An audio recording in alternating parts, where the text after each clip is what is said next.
बन्या या वर्षा जो चाषी मैंने आज हंतसंत होउछंती सरकार को या ऊपर कौन निघा ना आज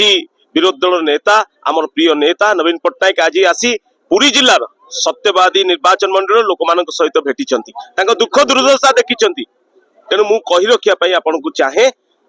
चाषी मानकर समस्या सरकार बुझंतु नचेत आगामी दिन में चाषी माने आपन को उचित जवाब देवे। सुनील कुमार पंडा सत्यवादी पंचायत समिति कार्यक्रम आपण मैंने जानते जिते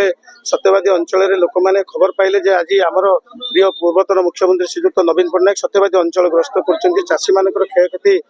देखापी से सत्यवादी प्राय उत्सव मुखर होता है। आज देखिए सका कोहला पागरे आज भल पाइबा एत लोक मान आज प्राय 7,000 ऊर्ध लोक ये समागम होते चाषी मैंने खेत पाखे से देखिए धान धरिकी जो भाव में गजा हो जो भाव में धान नष्ट होती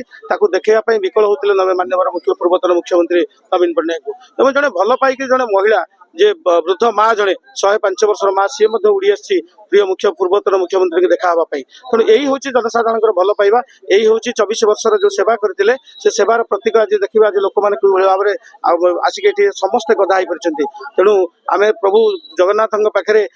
गुहारी करुचु आज प्रार्थना करूँ दीर्घायु करूँ से भाव में ओडिशार से 24 वर्षर जो शासन देते से भाव में से लोक मान प्रति सेवा कर चलतु निश्चित जनसाधारण अच्छा रे आगू